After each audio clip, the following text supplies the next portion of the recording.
কবরস্থানে যাবেন, যাইয়া সর্বপ্রথম কবর জিয়ারতের দোয়া পড়বেন না, প্রথমে কিছুক্ষণ কবরের দিকে তাকাই থাকবেন, তাকাই নিজের মনের তশকিল করবেন, ও মন, আজকে তোর আব্বা, তোর মা, তোর ভাই, তোর বন্ধু, তোর ছেলে, তোর বিবি আজকে এই 3.5 হাত মাটির নিচে শুয়া রয়েছে।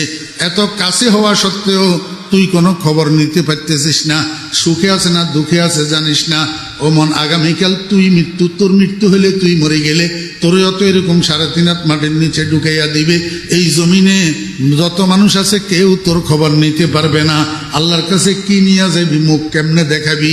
মুখ খোদা কো হ্যায় দেখানা একদিন, মুখ খোদা কো হ্যায় দেখানা একদিন, কবর में होगा ठिकाना एक दिन, रूह रग रग से निकाली जाएगी, तू रूह रग रग से निकाली जाएगी, तुझ पे एक दिन खाक डाली जाएगी। মনকে বুঝাইতে বুঝাইতে দেখবেন আস্তে আস্তে মনটা নরম হইয়া যাব, চোখের পানি জর্জর করে পড়তে শুরু করব। এইবার কবর জিয়ারতের দোয়া পড়েন, আসসালামু আলাইকা ইয়া আহলাল কুবুর, ইয়াগফিরুল্লাহু লানা ওয়া লাকুম ওয়া আনতুম সালাফুনা ওয়া নাহনু বিল আসর। ও মুসলমান ভাইরা, মনে কষ্ট নিবেন না, আমরা অনেক হতভাগা মুসলমান আছি, কবর জিয়ারতের দোয়াটাও মুখস্থ জানি না। ওলামায়ে কেরামদের থেকে, ইমাম সাহেব হুজুরের থেকে, মুয়াজ্জিন সাহেব হুজুরের থেকে, মাদ্রাসার মুদাররিস ওলামায়ে কেরামের থেকে, মাদ্রাসার ছাত্রদের থেকে বাংলা উচ্চারণে লিখে নেবেন, লিখে এটারে মুখস্থ করবেন।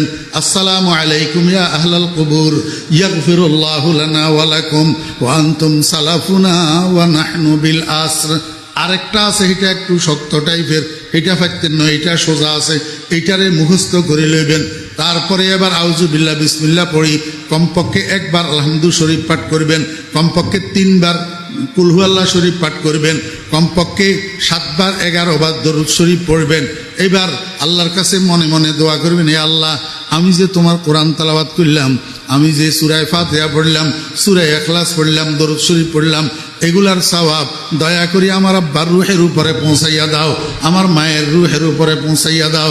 ও বেরা, দোস্ত বাবেরা, কোনো সন্তান যদি মা বাপের কবরের কাছে যাইয়া 3 বার সূরা ইখলাস পড়ে, 3 বার, এই 3 বার সূরা ইখলাসের সওয়াবের বরকতে কমপক্ষে 40 দিন মাতা পিতার কবরের আযাব বন্ধ হইয়া থাকে।